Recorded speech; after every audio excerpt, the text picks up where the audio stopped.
Hello, everybody, and welcome back to another episode of Watching the Boxes. I am your host, Mike Catron, and as always, we are presented by #basketball.com. I am joined once again by the Tyler Watts. Tyler, what's up, man? Oh, not much, Mike. How you doing, man? It's good to have you back. I had to do the show by myself, and it was probably as depressing as everyone thought it was. Oh, Mike's talking to himself again. Great. Oh no, it was a great episode, Mike. Don't sell yourself short. Well, there was a lot of news over the last week or so. While I was out in Denver, enjoying myself on the mountain, snowboarding and not breaking my legs, which is always positive. I feel like that's probably what I would have done if I was on the mountain. So you did better than me. It's quite dangerous. I'm not very good at it, so I don't know why I do it. I'm always sore afterwards. Did you say on the beginner slope, Mike? Don't lie now. Did you? I've graduated to the blues. I bomb the groomers as hard as possible, and by hard as possible, I mean as fast as most 12-year-olds. That's always the most embarrassing thing when I go is like I just see some little kid just race past me, and I'm like, this just isn't for me, man. It's not for me. They have no fear. They really don't. They also have less distance to fall to the ground. So True. So you can't hurt yourself as bad, I guess. I mean, they can go as hard as they want. Yeah, it's weird. You see the little kids up on like the really steep slopes on the moguls, just taking it real easy, and it's like, screw you, kid. Oh, kids, gotta love them. But other than that, yeah, it was a good trip. But it's good to have you back on the show as well. I'm glad you're back. It is good to be here, my man. It is good to be here. We do have a few things, and we can maybe rehash a little bit of the news because I do like talking about the Clippers. But we'll start with the Clippers. Blake Griffin is back in action. He played his first game just the other night, and he didn't shoot the ball terribly well, but that's kind of to be expected with someone who hadn't played since the middle of December, so a little over a month. He only played 29 minutes, but actually I was kind of surprised he played close to 30 minutes. 12 points, 11 rebounds, 5 assists, a steal, shooting 27%. What did you make of the return of Blake Griffin? Well, they didn't have Rivers coaching. He actually was sick, I think, or something. Come on, don't say that Doc Rivers is the X factor on this team. No. What I'm saying is the assistant probably was like not trying to ride Blake Griffin and be like, hey, you got to come out of the game. So that could have been why he got a couple extra minutes. That's just all speculation on my part. But, I mean, Blake Griffin's going to be Blake Griffin, right? I mean, he's going to do Blake Griffin things. And for fantasy, I mean, that was a perfect opportunity to kind of buy low there on him like about a week and a half or 2 weeks ago. But now, I mean, like, he's going to be Blake Griffin. Like, you're going to buy him for more than he's worth probably, and he's going to do what he always does. Yeah, I suggested people buy low on Blake Griffin, and the second CP3 went out, so Chris Paul's out till looks like early March. And the fact that he's out makes Blake Griffin way more interesting. If you remember, was it a couple of years ago when Chris Paul missed some extended time, Blake Griffin was dropping like triple doubles. He was playing like LeBron out there, old LeBron, like good LeBron. He could do the exact same thing coming back, leading this team into March and April. So I would say he's trending up pretty hard. Would you agree?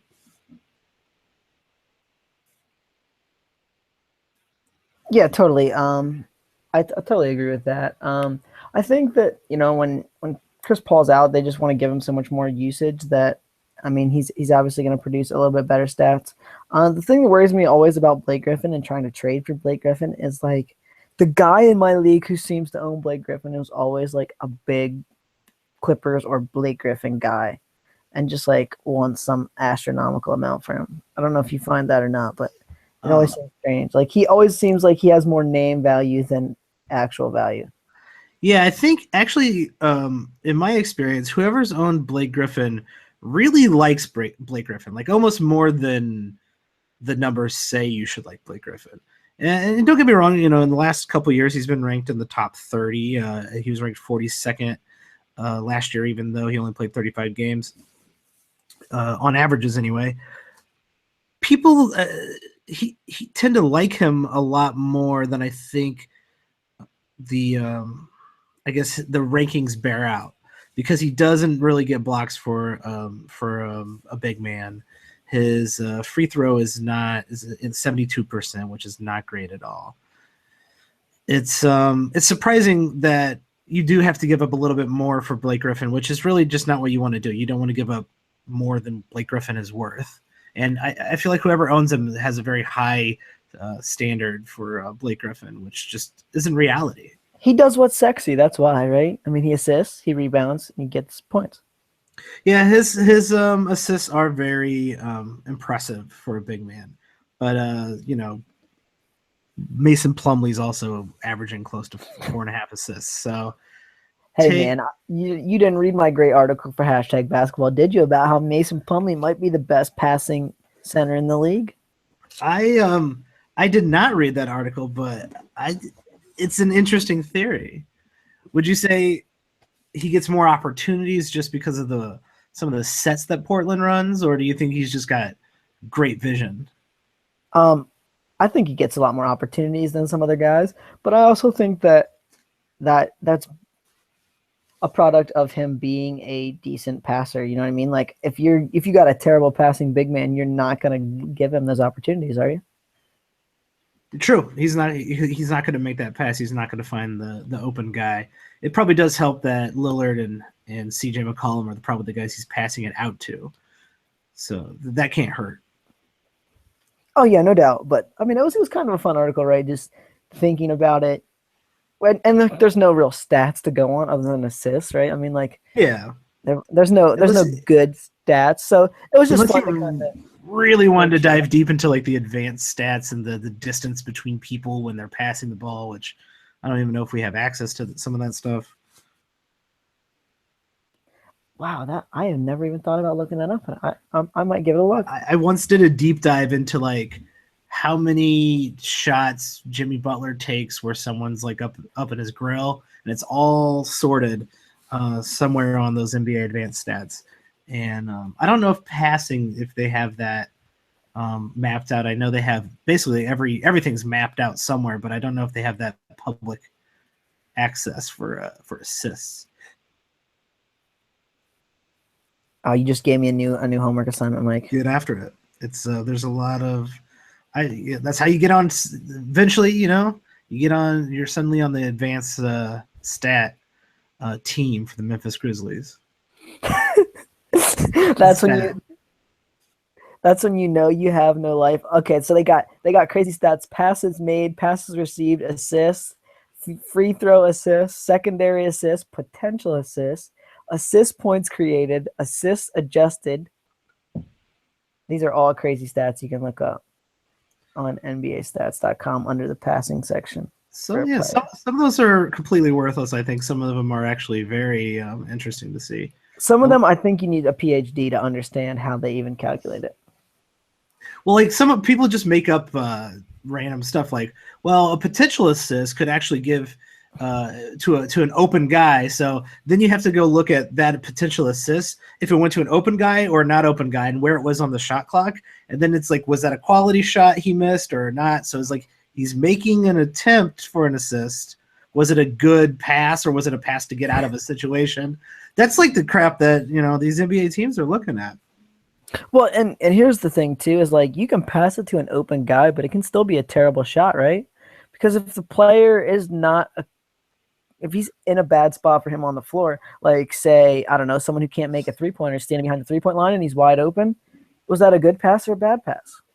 Yeah, and if you pass it to Rondo, it's always a bad pass. So does Rondo ever receive a pass? Only to immediately give it to somebody else. Only immediately to try to get an assist?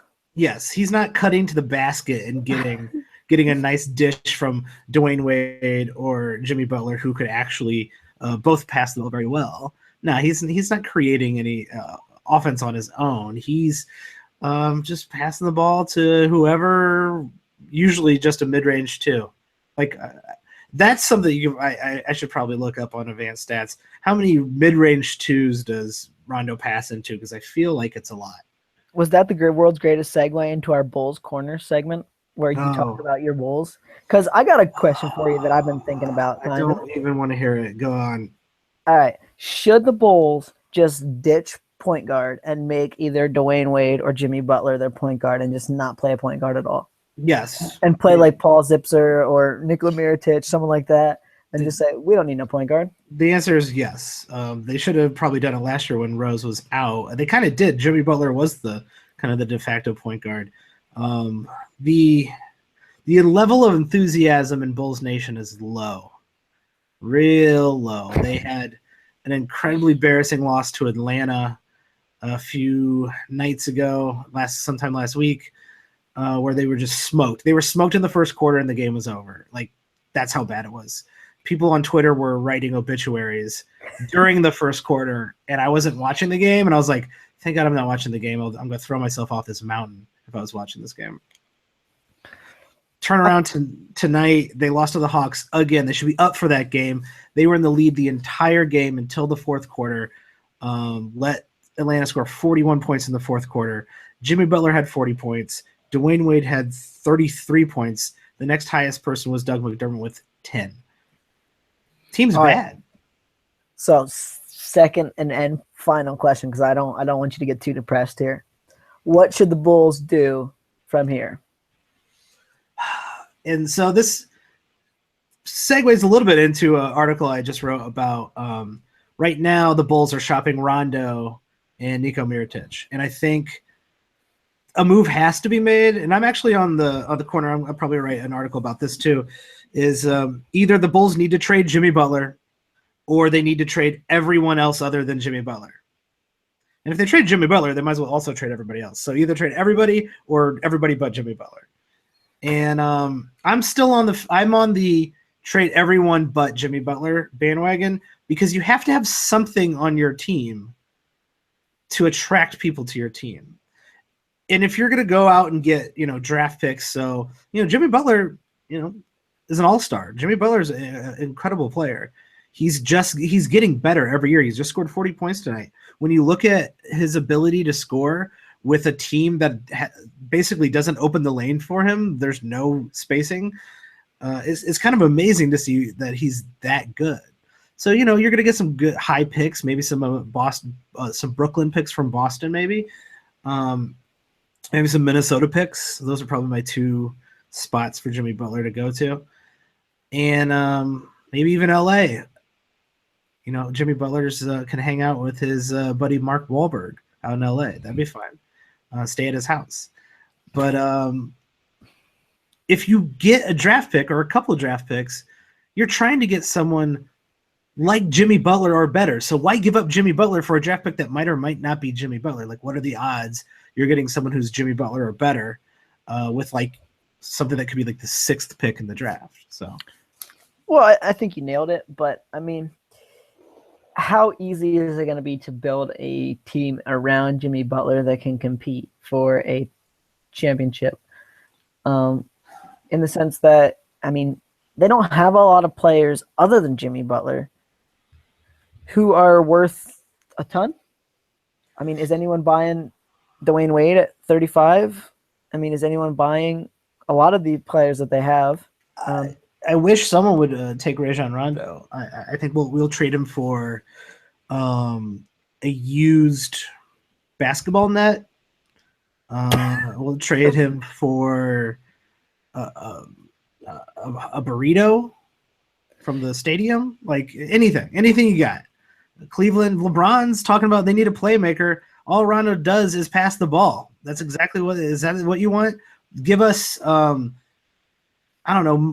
You know what they're going to do. If they can trade him, contract. You know what they're going to do, right? They're going to trade him in like a second round pick for a future second round pick, one of those fake ones that never actually turns into a second round pick because it's like the stipulation. Top 89,000 protected, and like it doesn't even make any sense how that's a pick.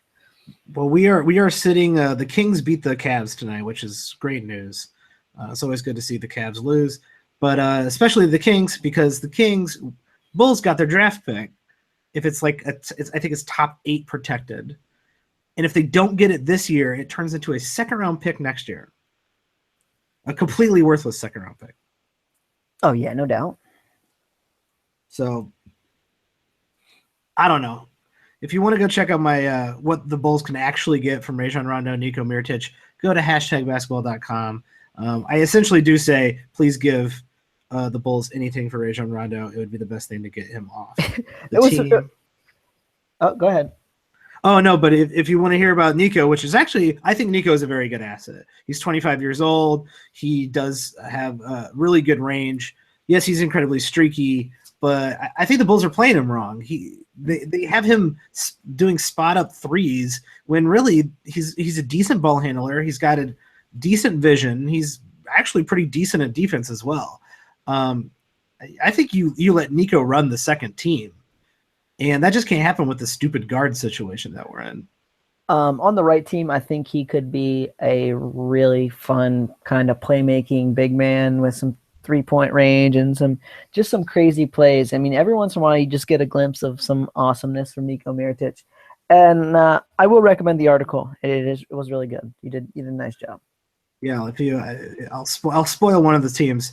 Imagine Nico on the Houston Rockets. Oh my Lord! I mean, I don't even want to think about it. It's so good. Yeah, that would be fun. It would be interesting to see him play with a real coach. That'd be nice. All right, enough shade thrown at the Chicago Bulls. Don't give Mike D'Antoni too much credit. Hey, D'Antoni is an offensive savant. Not much else. I say he's never heard of defense. So no, but who cares? Defense is exciting. They're fun to watch. They're always fun to watch. If D'Antoni's coaching, they're always fun to watch. Oh, that's for sure.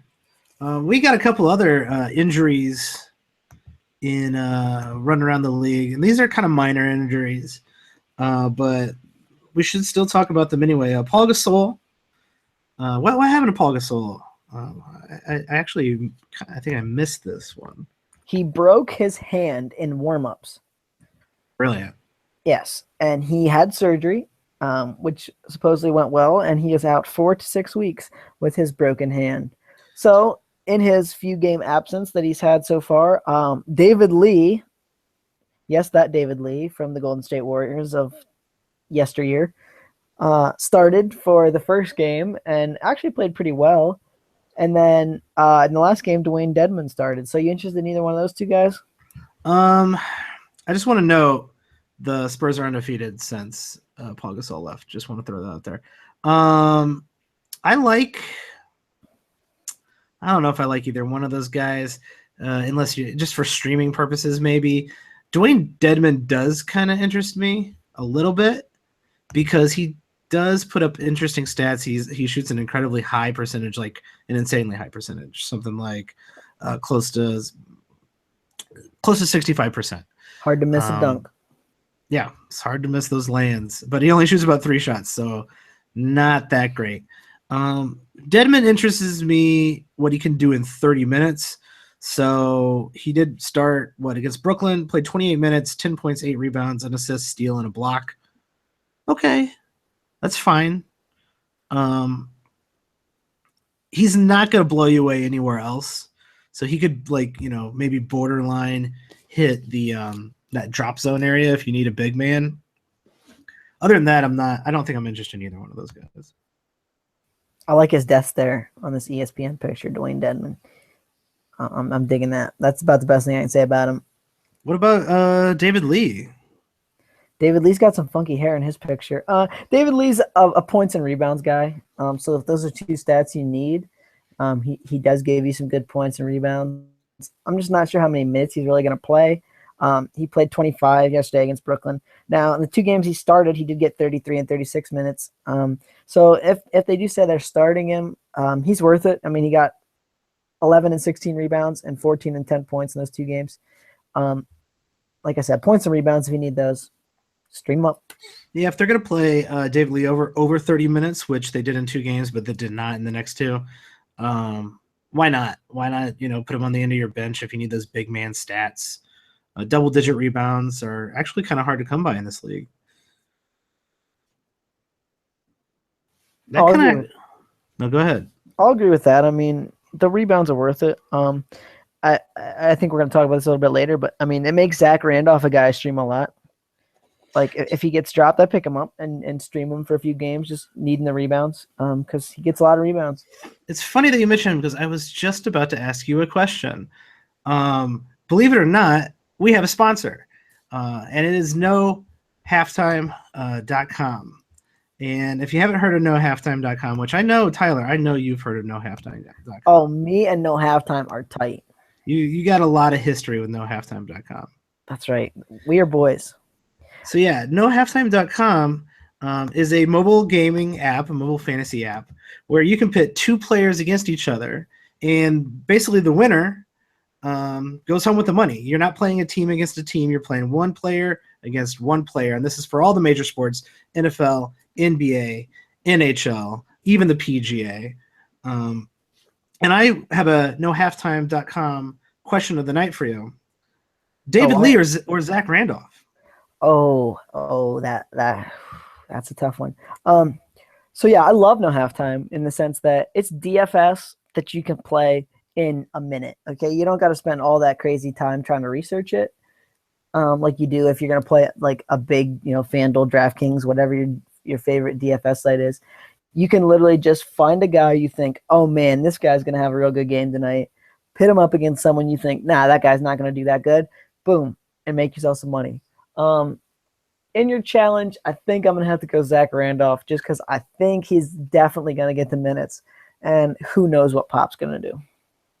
That's true. The Popovich factor is strong. I think it's very hit or miss. I think the risk reward is for David Lee. You might lose that bet because David Lee only plays 18 minutes, but if he plays 33, I think David Lee might pull it out. Oh, I could see it. I could see it. David Lee gets big points and big rebounds if he gets 33 minutes. Yeah, I think that's actually a very good no halftime challenge of the evening. And if you want to go out and make that bet against some random person or one of your friends, download No Halftime the app on your phone right now, or go to nohalftime.com and download the app via their website and use the promo code BOXES, that is BOXES, for a special promo that will help you get started with your very first no halftime bet. Yeah, go out and check it out, man. It's actually really cool, really fun little quick thing you can do with your buddies. Make fun of them, razz them, Yeah. So that's the part I love about it. Just stealing $5 from my buddy and going, ha, you don't know anything about basketball. That's the fun part, and I think I like it better than the full lineups, because you could have a great perfect lineup except for one dude, and it ruins your entire night. Well, there's so much there. I won't say so much, but there's some amount of luck involved in the whole lineup thing, in the sense that, oh, you were smart enough to pick some guy who never really should have played, but for some reason got 20 minutes and got you, 10 points and 10 rebounds. Don't get fooled by those big DFS full game versus full game people. Check out nohalftime.com. So let's go back to the injury list. Another injury that just happened, looks like tonight. Uh-oh. Don't say it's so. Anthony Davis, right thigh bruise. What do you make of this? It doesn't look like it's too serious, but Anthony Davis did not play on the 23rd due to a thigh contusion, and he did not. Did he play tonight? What's going on here? He played 16 minutes tonight, hurt himself in the game, came out, and did not return after 16 minutes. In the 3 games before he missed the game, the minutes were down. I don't know if it was the thigh bruise or not. But man, this guy always scares me, man. I just want to see him get healthy and be the monster he can be. But is it ever going to happen? I mean, I just don't know. So far with Anthony Davis this year, you've had a pretty good run. He hasn't missed hardly any extended time. Some games he's played, down minutes, but some games he's played over a lot of games. Actually, quite a few games over here he's played over 40 minutes. I think you've got a pretty impressive season out of Anthony Davis so far with no serious injury. Would you trade Anthony Davis? the second best player in What? fantasy. What am I getting back? Ooh, let's play trade me Anthony Davis, the trade me Anthony Davis game. Oh, this is my favorite game of all the games. Of all the segments we do, trade me random guy game. Probably the top game. All right. So Anthony Davis, second best player in the league. What are you going to get back from that guy? You don't know if he's going to come back from injury real quick. It doesn't look very serious. This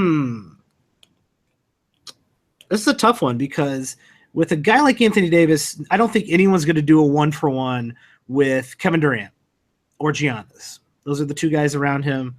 I don't think anyone's doing a 1-for-1 there. No, I think the best, I guess, I don't know if that's what I want to say. The best, worst, whatever you want to say, the top you're getting is probably like a late first round pick in a 1-for-1. So you're probably getting someone like Boogie. Would you trade Boogie for Anthony Davis? Boogie's kind of got a little bit of an injury history himself. True. And a technical flagrant foul history as well. I think I'm keeping Anthony Davis in that one.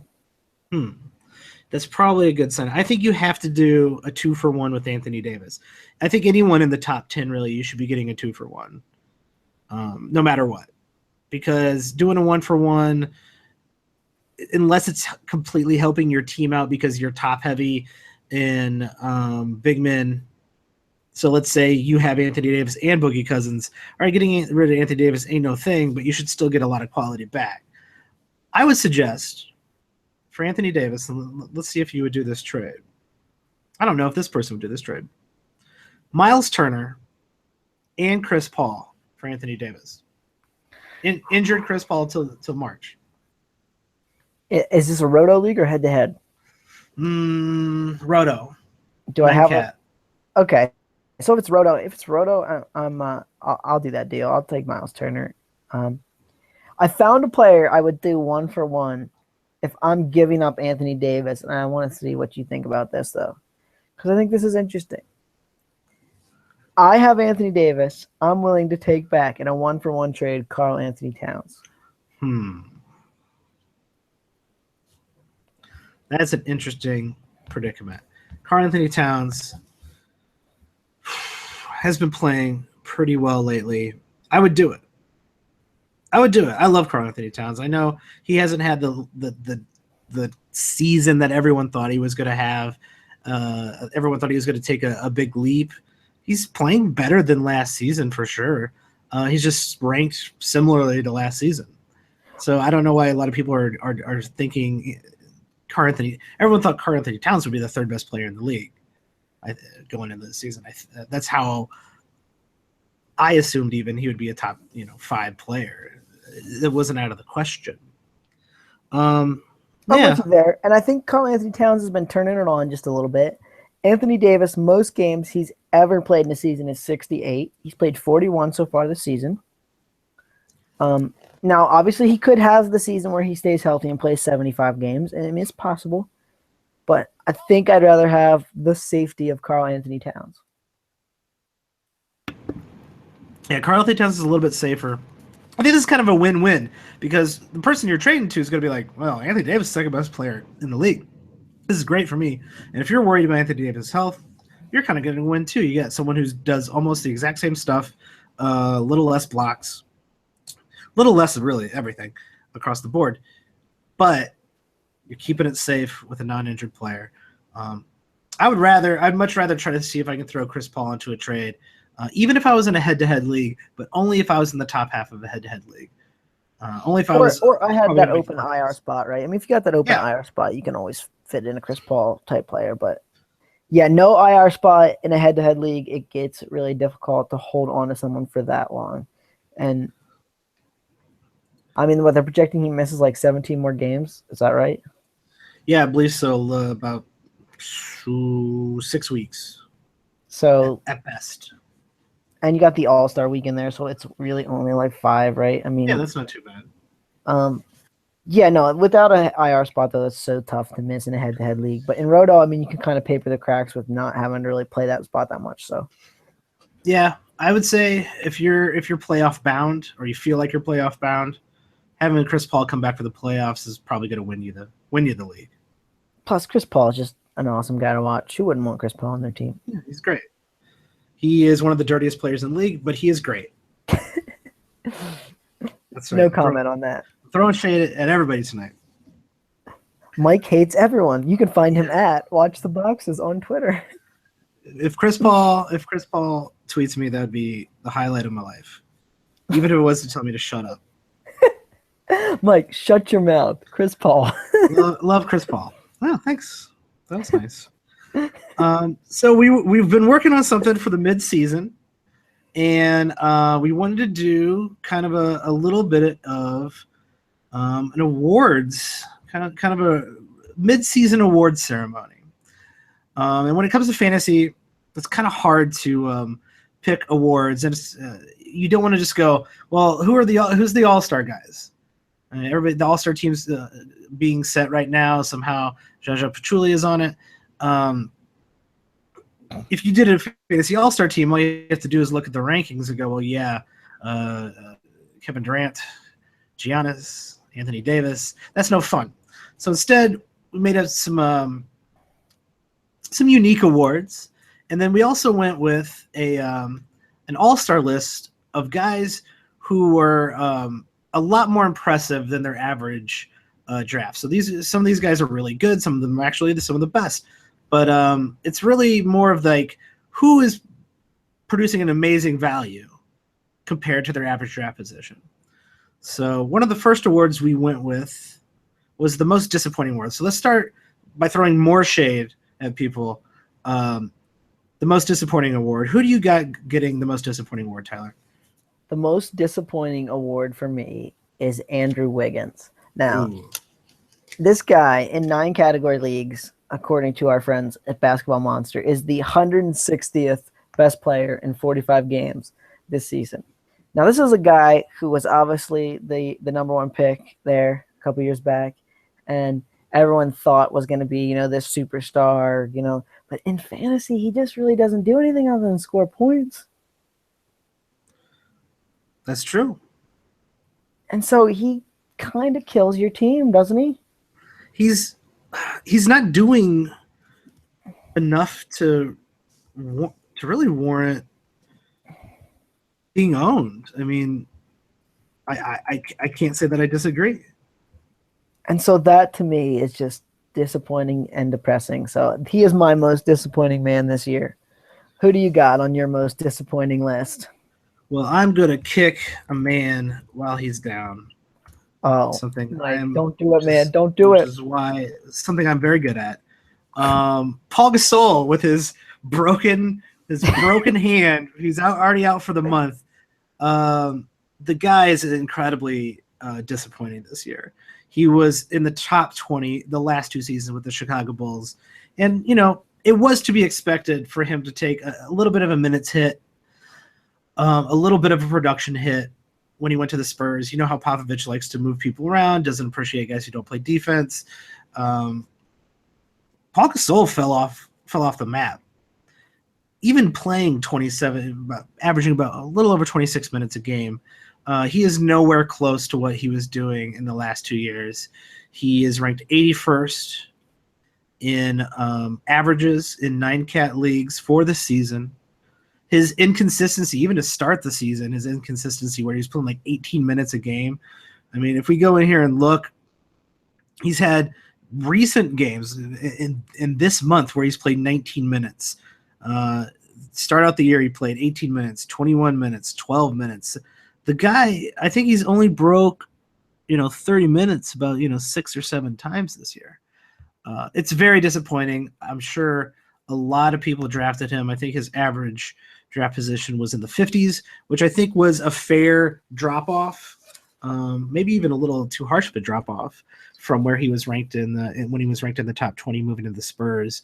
There was a drop-off to be expected, but the guy is at the bottom tier of any standard league.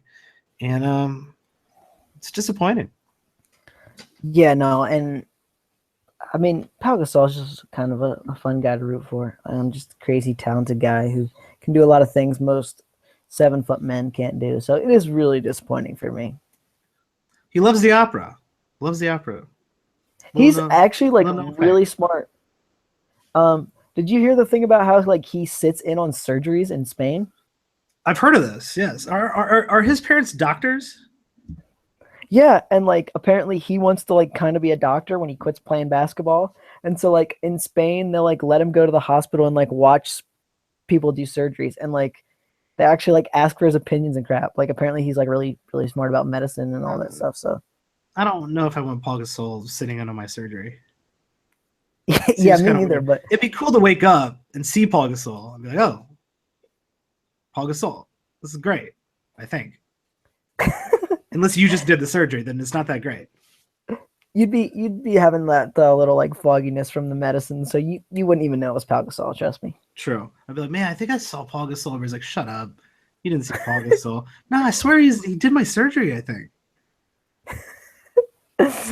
Oh man, Mike gets surgery from Pau Gasol. This is gonna be our season finale episode. Oh gosh, it might be. If I get surgery from him, I probably won't be coming back. Um, let's see. The next award we got is the best sleeper award. So this is going to go to the guy who was considered a sleeper before the season. You know, the guy people were talking about. Someone who's probably drafted in the 5th, 6th, 7th round of your league. Turned out that guy was the best idea to draft. He's probably helping you win your league right now. Who'd you get for best sleeper award? Is there another choice than the guy I picked for the best sleeper award, Mike? I mean, it's got to be Joel Embiid, doesn't it? Ooh, that is a tough. It's tough to argue with that. I love Joel Embiid. He was way more impressive. He was obviously a very popular sleeper. It's rare that the popular sleepers turn out. Well, and I mean, I think too, like if you look at ESPN, they said he was picked 94th overall in their live draft results, which just seems insane now. I mean, just as good as he's been, I think that what scared some people off was the fact that he missed the last 2 years with those injuries, and they were thinking, oh, maybe he just gets hurt again. And so that one little nugget there, I think, drove the price down just far enough that he got the award, man. I think what's even more impressive is he's averaging 25 minutes a game. And Oh yeah, that's it. He's 25 minutes a game. He's almost averaging 20 points. He's getting 2.5 blocks and about 8 rebounds and hitting threes. Guy's a monster. I think in 32, 33 minutes, is he the best player in fantasy? No, but he's top 10. I would put him in the top 10 maybe. But he's not going to be better than Giannis. It's insane though, isn't it? For a 94th pick. Now, he's probably only going to play the 28 minutes that he's up to now for the rest of the season. But even still, I think he's a top 30 player. So it's still a steal. Question. Let's play another little trade for. Let's say you had some insider knowledge. Would you trade Joel Embiid knowing, Sam Hinkie called you and he's like, hey, they put me back in Philadelphia and I got a tip for you. Joel Embiid, I'm going to play him 34 minutes a night the rest of the season. Would you trade your Miles Turner for whoever had Joel Embiid? Mike, you're hitting me where it hurts my heart times two. Would I want Miles Turner or Joel Embiid? I want Joel Embiid if he's playing that many minutes. I think it'd be hard. I think it's hard to argue against that. His almost 4 turnovers might go up a little bit. Do you think that, let's say Ben Simmons comes back, Joel Embiid's production is hurt by Ben Simmons at all? No, I think it's helped by Ben Simmons. Because Ben Simmons is going to be a more competent passer than anyone they have. And I think Ben Simmons knows that his jump shot and his scoring game is not where it needs to be yet. And so I think he's going to be trying to set up Joel Embiid. I think it's funny that Joel Embiid might become a spot-up shooter in some of the sets that that the 76ers run. It's great. Oh man, he's just crazy fun to watch right now. I mean, he is maybe one of my top 10 players to watch in the league. Yeah, he's finally made the 76ers exciting, and that's positive. Yeah, he could be a top 20 player with 10 more minutes a game. All right, Mike. I think pretty easily. Who's your sleeper? Who you got? Best sleeper of the year. Let's hear it. All right, this is I'm choosing this sleeper because he was kind of an under the radar sleeper, but he wasn't under my radar. I liked him going into this season. He was your over the radar sleeper? He was my under the radar sleeper. So Joel Embiid was over the radar. Everybody knew Joel Embiid was a sleeper. Everybody knew Dennis Schroeder was a sleeper. I'm going with Avery Bradley. Avery Bradley was basically drafted 82nd in Yahoo leagues. Avery Bradley kind of brought it on during the second half of last year. You could see, actually pretty good second half last year with Boston. And if you weren't paying attention, you probably didn't realize it. You didn't realize he was coming on strong. He is ranked 40th on averages this year. I think a lot of people don't even know who Avery Bradley is. That's probably not true. But Avery Bradley is still – where'd he go? Where is that guy? He's still owned only by 91% of owners in Yahoo leagues. So I'm going with Avery Bradley. I think he's a great sleeper. He does a lot of random stuff. He hits good threes. He gets steals. He gets good rebounds for a guard. I just think he's great. And you could have got him, in the 8th round. And I think this is a guy you can probably still buy low on. Just in the sense that a lot of people get scared off by, it's Boston. They're going to try to play 50 guys. They got Jay Crowder. They got Marcus Smart. They got Isaiah Thomas. Like, Avery Bradley's not going to get that many minutes. Avery Bradley's not that good. And like you were saying, I mean, he's just kind of an underrated guy. He's not a big name. He's not a Joel Embiid. And you're right. Who's really like, oh man, I can't wait to catch that Celtics game tonight. Outside of the greater Boston area, they still have Kelly Olynyk. I'm pretty sure people just remember seeing Kelly Olynyk all last year and going, oh, I do not want to see the Celtics at all. Everyone wants to watch Kelly Olynyk's hair. Come on. Come on. That mop flopping in the breeze. That guy needs a shower, man. Smelly Kelly, that guy needs a shower. I'm hating everybody tonight. Mike throwing more shade. All right, you ready for the next one, Mike? Yeah. Go ahead. The biggest leap. I mean, this guy, he's a man you already mentioned for me. He's sexy in the sense that I don't think anyone knows how sexy he is. He's ranked 20th so far in 9 category leagues this season. It's Miles Turner from the Indiana Pacers, which I think you can get that stat by a lot of people. I don't think anyone's thinking he's ranked that high. Yeah, I think a lot of people would be surprised when they go searching through their player rater and they go, oh, Miles Turner. If you didn't have Miles Turner on your team, and you certainly aren't watching Indiana play basketball, you'd say, hey, I had no idea if this guy would be any good. And there he is, ranked 20th. Yeah, impressive leap. And I think that guy is a top keeper in any league. Oh, no doubt about that. All right, who you got? Who's your leaper? So I did want to throw out a special tribute. This is a tribute leap. So this isn't my pick, but this is a tribute leap because I think he deserves recognition of how amazing he is. And everybody already knows it. Giannis, that's an amazing leap. He was ranked 31st last year, but he's the 3rd best player in the league by quite a bit. It's amazing. So I'm going to give a props leap to my man Giannis. The scariest player in the NBA to watch. Yes. The guy I really enjoyed watching every year up until this year when I realized he's in the Bulls division for the rest of his life. And now I'm just depressed. Maybe the Bulls could trade Rajon Rondo for him. Did you write that in your article? I did not, because I'm not delusional.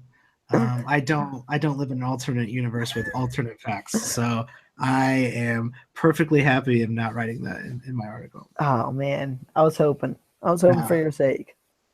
Now, so I'm actually going to go with a guy who's kind of the antithesis of Andrew Wiggins, your most disappointing player, I'm going to go with Jabari Parker. Jabari Parker had a kind of in a similar fate to Andrew Wiggins, kind of a scorer, but didn't have a great shot, didn't have a three-pointer, didn't do a lot of the counting stats. This year, he's gone from 111th last year to 49th on averages overall, 9-cat leagues. He's scoring over 20 points a game. He's in almost 1.5 threes. He's got his counting stats up. He's 6 rebounds, 3 assists. His assists are up, which is actually kind of a hard thing to do unless you're really kind of changing your game. In fact, lately he's approaching the 4 to 5 assist range. He's getting a steal, which is good, and about a half a block. So you'd want those to go up a little bit more. But Jabari Parker's he's taken a leap this year, and it's impressive to see. And for a very high pick who had some fanfare coming out in the draft, I feel like you don't really hear that much about him unless you're watching the Bucks. No, exactly, and he's kind of overshadowed by Giannis, the other guy who took a leap. Both of those guys taking a leap has really busted Milwaukee into playoff, not just playoff contention, but contenders in the playoffs. I don't want to play that team in the playoffs. I don't want to go 7 games against them, especially if they get Middleton back and he's healthy. Yeah, that's a dangerous team. They were a dangerous team 2 years ago when the Bulls. I think we're taken to 6 games, 7 games. I think they were taken to 7 games against the Bucks, though. In the 7th game, the Bulls just wiped the floor with them. But it was kind of embarrassing to have to go 7 games against that young team. But when you look at them now, that's not that embarrassing at all. That team is lanky. They match up well against anybody. Jason Kidd's running that switch defense because all those guys are huge. Yeah, I don't want to see this team in the playoffs. Never. I'm with you there. And you're probably going to see them in the playoffs hopefully every year after this. So get used to it. The next award we want to give out is the most underrated player. So this is just award that you can really throw to anybody who you just think is kind of underappreciated, a guy that people don't like or don't care about or probably don't even think about, but is actually a really good fantasy player. So who'd you go with on this one? All right, so this is a guy that I don't even know. I don't think people even think about on his own team. All right, I mean, like if I ask you to start naming Wizards, what number would this guy be? Like 4th, 5th? Maybe 5th.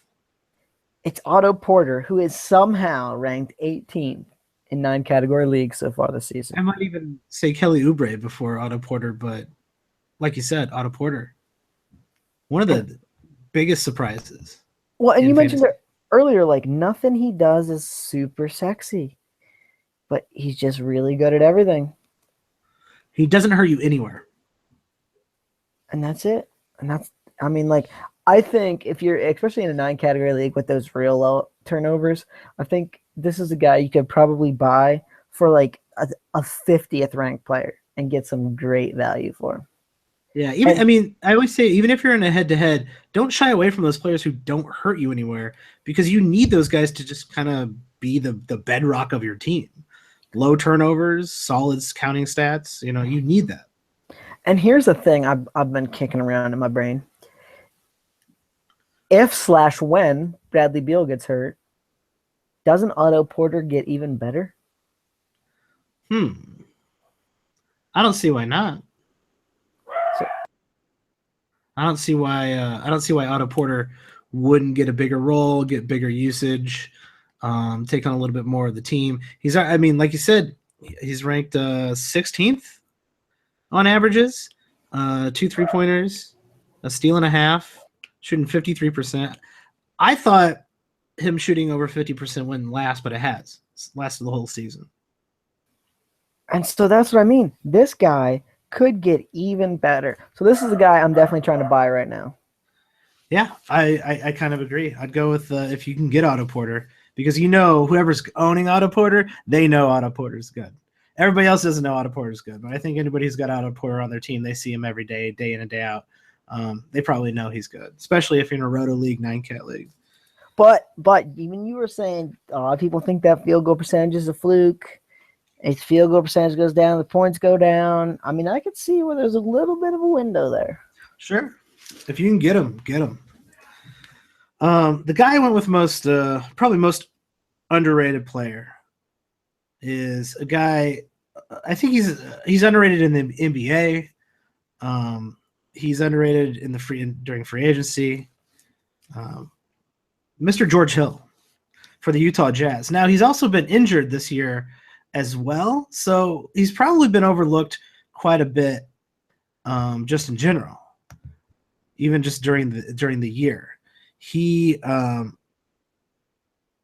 only played 23 games, but he's currently ranked in the top 50, and he's averaging 18 points, 2 3-pointers, some rebounds, some decent assists, and some steal a game, shooting 48%, hitting 80% of his free throws. George Hill, nobody thinks about that guy. That guy is a top 50 player, and which means he's an incredibly useful fantasy player. And I think that even when he played in Indiana, like no one ever gives George Hill any respect. The poor guy. Well, they moved him for Jeff Teague, right? And I don't think they got any better. I actually heard some in the nose making the argument that George Hill was a better player than Jeff Teague, which I don't know that I believe, but I think they're similar players. I would say Hill might be better. I would go with Hill. If I had to have Hill or Jeff Teague on my team, I would go with George Hill. I'm an irrational Jeff Teague fan, so I want. All right. Well, So that could be the problem. That could be a good way to swindle you on nohalftime.com. There you go. The last random award for your mid-season fantasy award show that we are curraily doing, which is a long title. We got to work on the name, but we'll get it. We'll get it down. A work in progress. The waiver wire tramp of mid-season. And so this is my favorite award because it's got a great name, and I've used it before in the past. It basically means who's the guy in your league who's been around. He's been on half the teams in your league. He's in and out of people's rosters. He's a tramp. He's on that waiver wire every other week. Who's the guy who's been dropped the most in your league and then picked up right away? The guy for me, and I think I mentioned this earlier, it's Zach Randolph. I think of times I build a lot of teams kind of around guards, and I'm always just looking for like an extra assist or two kind of at the end of the week, or not assist, I'm sorry, an extra rebound or two, a few points, especially in my head-to-head leagues. And so Zach Randolph is a guy I'm always kind of picking up, and then I'm like, I don't need you anymore, get away, and then I always fall back to him.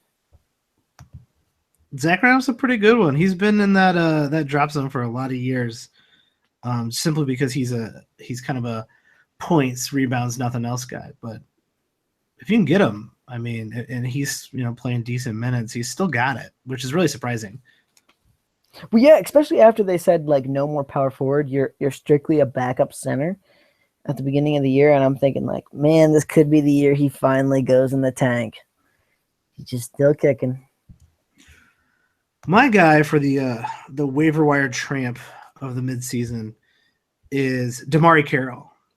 DeMarre Carroll gave us all a couple really surprising years in Atlanta, and I still think people are hoping, considering he was injured last year, kind of hoping he gets his magic back, kind of that across the board, doesn't hurt you anywhere type of player, and he hasn't. He's not playing a very big role in Toronto. He's only averaging 26 minutes a game, but occasionally he goes through little spouts of little outbursts of really good play. And someone always is like, well, you know what? I'm picking him up. There's this January, he had a 26-point game followed by an 11-point game and an 18-point game. And I'm certain someone picked him up in my league. And then he had a 9-point game and a 0-point game. So yeah, he probably was dropped immediately after that. That guy's been on and off of rosters all year. DeMarre Carroll, probably one of the consummate waiver wire tramps of this season and probably next season too. It's just crazy to look at his stats and see that he was really only ever good with the Hawks. Yeah. And like so much better with the Hawks than he was with any other team. It's a really weird kind of career case to look at. Yeah, everyone was very surprised because he's 30 years old now, so he kind of busted out at 28, which is incredibly 27, 28, which is really rare to make a leap at that age. He suddenly was shooting the ball at about a 47, 48% clip, which, helped the Hawks be one of the best teams in the league. And I think it was just that system. It was Coach Bud's really nice system with Horford and Millsap. He made Kent Bazemore awesome. Must I say more? That is impressive because that should have been someone's most disappointing player of the season, Kent Bazemore. I mean, it wasn't disappointing to me because if you ever saw Kent Bazemore play, you knew he wasn't good. Now you're getting in the shade game now.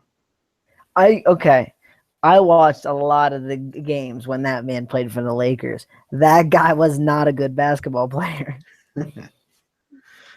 Man, well, fair enough. So I think that's it for the award ceremony, and we're now going to go straight to the All-Star lineup. So let's hit these. Write down the list. Who are if you're putting an all-star team together, basically kind of the most surprising guys or the guys who obviously not the best guys in the league, but guys who if you drafted them, in the fourth round, they're giving you second round type of production. All these guys are giving you above their average draft position production, and they're helping you win your league. All right, you want to start with the point guard, or you want me to just read my team? Go ahead and just read your team. All right, so point guard, I got Giannis. I mean, we talked about him. This dude, that's all you need to say. The dude's crazy. A lot of leagues that I played in, he got picked in the back half of the first round, and he may be the number one pick going forward. I mean, that guy is just insane. Yeah, I think this is a little unfair because the guy is eligible for point guard, shooting guard, shooting forward, strong forward, whatever you want to call it, and power forward. He's eligible for 4 positions, and I wouldn't put it past the fact that he might be eligible for 5 positions at some point in his career. I could see it. All right, so shooting guard. I picked this guy just for this fact, okay? He's averaging 11.6 assists a game. The guy's James Harden, okay? So he's great. He was maybe the number one pick in your league, which is kind of cheating. But who would have thought James Harden would get 11 assists a game? Nah, I never would have. If you would have pulled, I think if you pulled most people at the beginning of the season, there's no way you would have put him over 10 assists a game.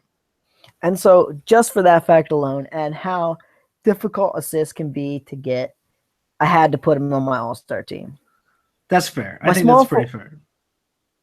My small forward, I cheated kind of again, but I'm getting good at it. You're cheating a lot in this all-star picks.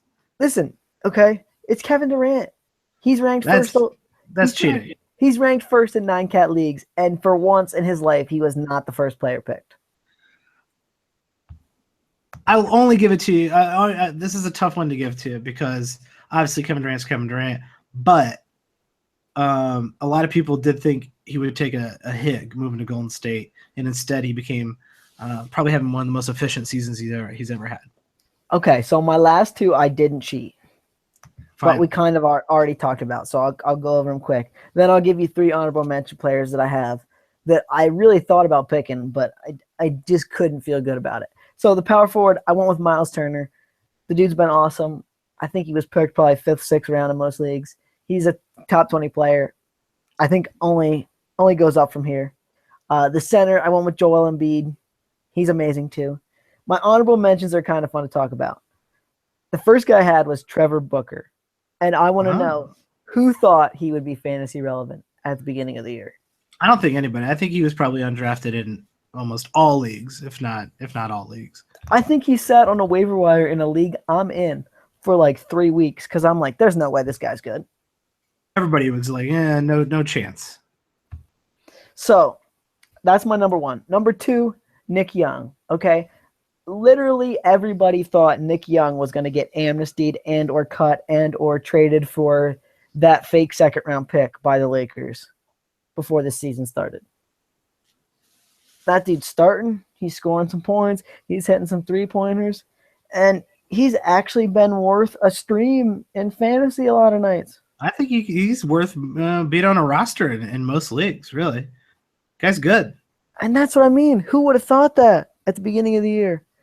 Like, if we drafted every player in the league, would you have picked Nick Young going into the season? Maybe one of the last rounds. That's what I'm saying. So that, to me, that I would literally almost put him as the shooting guard over James Harden on my All-Star team just because that was so crazy. That would have been not cheating. Well, I told you I was going to have some good ones at the end. I'm getting there. My last guy I had down, Mo Harkless, another guy I don't think anyone thought was going to be anything. That Portland kind of small forward, power forward looked really cluttered at the beginning of the year. Most people thought Aminu was going to start. They signed Evan Turner. No one thought he was going to get any minutes. He's been like a top 75 player so far this season, and I just wanted to give him some props for kind of coming out of nowhere. I think that's fair. I think that's what the honorable mention award is for. It's giving some props to people who deserve it. And I'm a big Mo Harkless fan, so you kind of stole my thunder with my man Mo Harkless. I've always kind of liked his game and his fantasy ability at the very least. All right, Good lineup. Let's hear your all-stars. Let's hear them. I'm excited. All right. I'm going for point guard. Starting out, I'm going with Isaiah Thomas. He is ranked 10th. He's a top 10 player. And, I mean, let's just make sure I'm not hallucinating.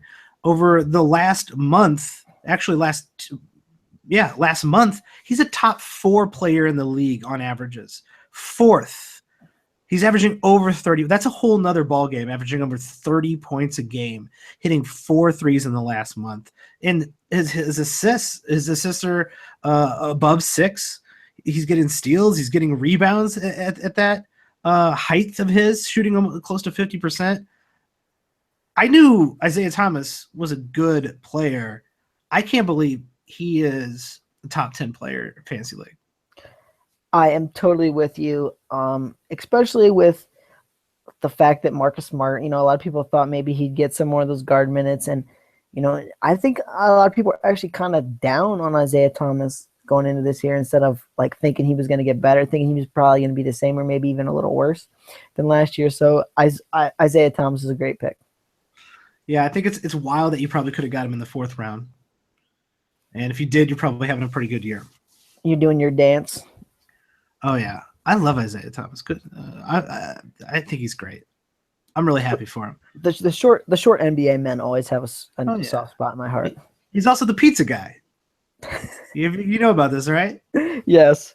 In Sacramento, he would deliver every 10,000 pizza for the pizza guy. It's amazing. That would have been great. That would have been a great reward. Now he's an all-star. He's much more than the pizza man now. That is for certain. So for my my next pick, shooting guard, I went with another very similar mold, but kind of a similar situation as well, where I think a lot of people did not think, maybe thought he was fluky, maybe thought he would not continue to improve. I went with CJ McCollum. CJ McCollum has gotten better. Last year, he kind of came out of nowhere. He was ranked 39th in averages overall. This year, he's ranked 19th in averages overall. He's improved his game across the board. He is shooting better. He's still, running the same sets with Dame Lillard, but he's now even more of a factor than he was last year. I think maybe a lot of people thought he would regress, or he was kind of fluky with his bust out season last year. And instead, CJ McCollum, someone who you probably could have gotten in the 4th round as well. If you got, some in the 3rd round, beginning of 4th round, you win Isaiah Thomas, CJ McCollum, you're a really happy person right now. you're probably winning your league. I mean, I'll give you props for that. CJ McCollum was definitely a surprise to me. I did not think he was going to get even better than last year, and he's done it. So good on him. Yeah, I got he's one of my keepers in one of my important leagues, so I'm pretty happy about that guy. So for the 3 spot, I went with someone who's already been mentioned, Otto Porter. I mean, he's like you said, he's had one of the biggest leaps. Pretty impressive year so far. Doesn't hurt you anywhere. Probably could have got him, later in the draft, and it's a top 20 player, ranked 15th. Still think you can snag him. Do it. Someone do it. Someone tweet me with a good trade they made getting Otto Porter. Yeah, tweet at us. Tweet at Tyler. Watsy4444. There you go. All right, who you got? Power forward. Let's hear it. Power forward. I'm going to cheat. You took my guy. I was going to go with Miles Turner, so I'm going to cheat. I'm going with Boogie Cousins because I want to talk about Boogie Cousins because I love Boogie Cousins. The Boogie, he is scoring 28 points a game. He's hitting almost 2 3-pointers a game as a center. Over 10 rebounds, which is pretty rare. Steals are always great. His blocks are 1.5 blocks, 1.5 steals. That's incredible. He is also, I would say, in contention with putting him in high praise next to Mason Plumlee as one of the best passing big men in the league, averaging a little over 4 assists per game. You do wish his field goal percentage was up a little bit more and his turnovers were a little bit down, but screw that. Boogie is ranked 10th in averages overall in 9-cat, even with his bad turnovers and his mediocre field goal percentage, and that makes him amazing, and that's why he's one of my all-stars. I wrote in an article last week when Rudy Gay got hurt about how I think DeMarcus Cousins' statistics can probably get even better now that Rudy Gay has a torn Achilles, because they were kind of not really using the point guard much to handle the ball. They were kind of using Rudy Gay and DeMarcus Cousins. And now with Rudy Gay gone, I think they're going to give the ball to DeMarcus Cousins even more. I can see those assists going up a little bit. I can see the scoring going up just another tick. Maybe get that over 2 3-pointers a game and just be a complete monster in the second half of the season. I would love to see that, especially since Boogie is taking the 3rd most field goal attempts in the league already. Let's get him number 1. Come on, Boogie, you can do it. I believe in you. You could be number 1. You can have the most field goal attempts. You could beat Russell Westbrook. You don't want to pass the ball to Darren Collison or Aaron Aflalo. Come on, just shoot the ball. Yeah, nobody wants to see anyone play on that team other than you. I'm totally with you there. So my final all-star, my center, I'm going with Rudy Gobert. Rudy Gobert is having the breakout he was supposed to have last year. And his setback last year, I think, turned a lot of people off and kind of knocked everybody off the Rudy Gobert scent, which is probably a pretty pungent scent, considering he's French. No offense to the French, I love them, but they take an outlook on showers like I do, sparingly. Rudy Gobert is currently ranked 26th overall in averages across the board. That's including his 64% free throw percentage, which really does hurt him. Rudy Gobert having the breakout season he was supposed to have. You probably could have got him. You could have went Isaiah Thomas, CJ McCollum, and then Rudy Gobert, and then Otto Porter. That could have legitimately been your draft, and I think that's an amazing team. I look forward to going into next year having the debate with you about picking Rudy Gobert early in your draft. I think I'm going to be for it because I think he's proven who he is, and I think Utah is basically relying on him to be someone that they're going to build this team around. It's going to be fun because I'm going to make some suggestions that he is a player you're going to have to build your team around, as opposed to just a player in those early rounds you can pick and kind of just set it and forget it. Yeah, he's kind of an ideal punting kind of guy. So let me adjust my rankings really quick and see Rudy Gobert, if you are punting free throws, is the 10th best player in the league. So that's pretty impressive. Yes, he is a great fantasy player. in the things that he does, and he just doesn't do the other things. Yeah, his being a below. I think it's really hard to be anybody if you're below 1 assist a game. But yeah, Rudy Gobert does enough of everything else at an elite level to make up for it. Totally with you there. All right, let's hear some honorable mentions. I know you got a couple. I'm excited to hear them. Honorable mentions. I think these guys, nobody ever talks about them. I think they should be talked about at least a little bit. My number one honorable mention is Steven Adams. Good job, Steven Adams. You're good. You're a good player. I like Steven Adams. He was a guy you probably could have got off. You probably got off the waiver wire, or incredibly late in your draft. Some people were on him, but I think he was kind of overlooked, and he's improved his game. His free throw percentage went up almost 12%, up into the 70s, which makes him fine. His steals are kind of surprisingly good for a big man, and he gets the occasional, a block, a little over a block, and solid rebounds and solid points. He doesn't really hurt you in too many other places. Steven Adams, I think you were happy that you snagged him wherever you snagged him and or got him off the waivers. He is the unsexy big man I love to pick in the 10th, 11th, 12th round every year.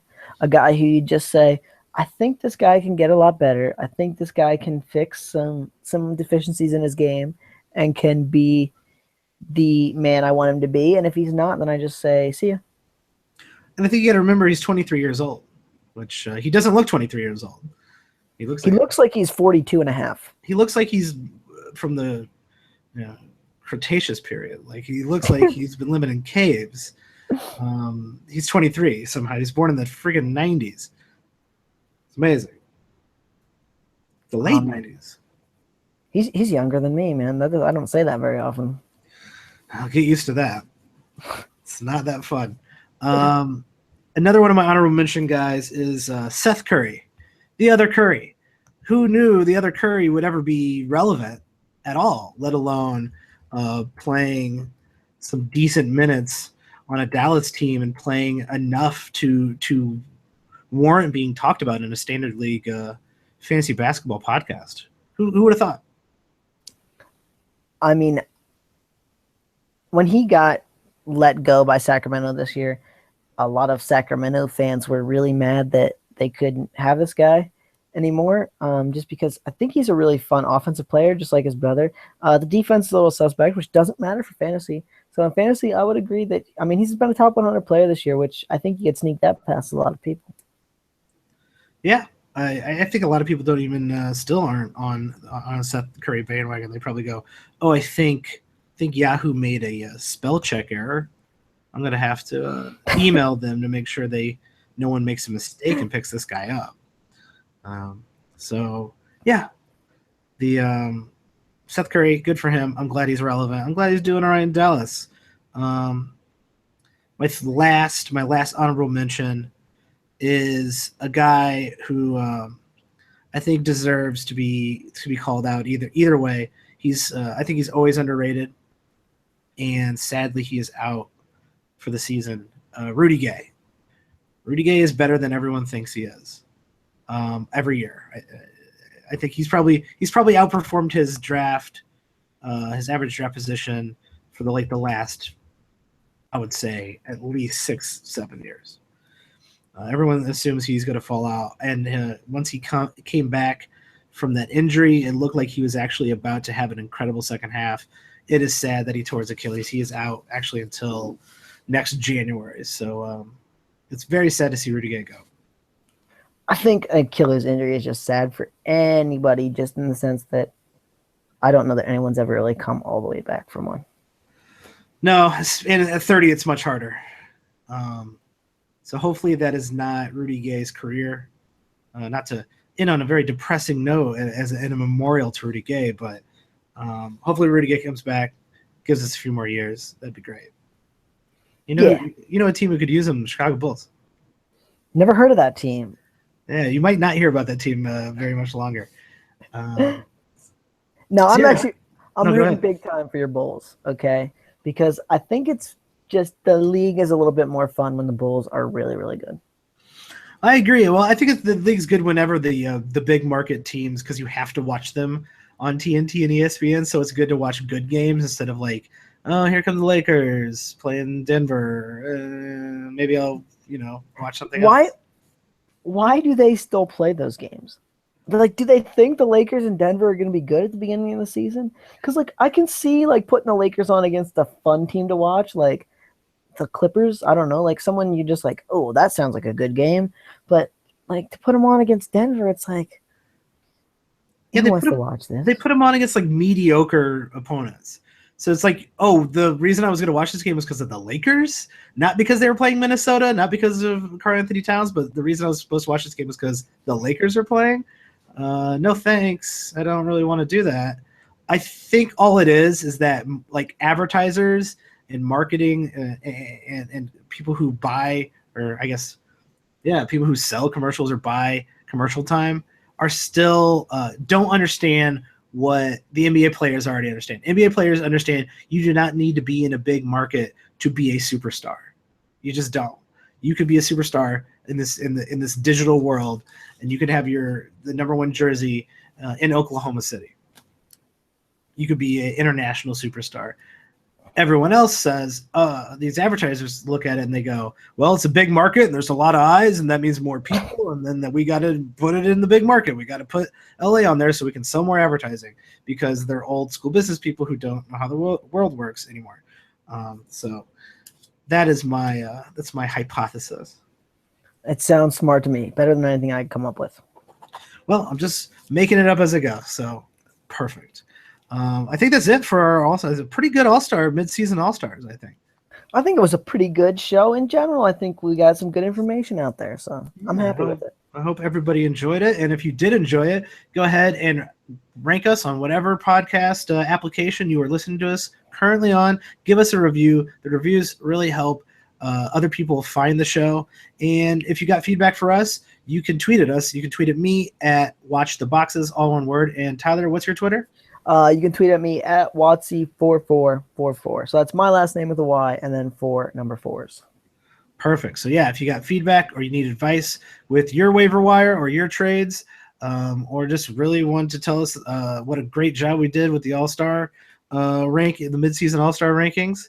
Or you want to tell me it stunk. If you want to tell me it stunk, yeah. Tell me it stunk, man. I'd love to hear feedback. Anything. Yeah, if you're Chris Paul and you were tired of me talking crap about you, please tweet us and tell us how you want us to stop talking crap about you. That would be awesome. And I think that's it. Thanks for joining me, Tyler. All right. Thank you, man. It was great. Yeah, have a good one, everybody.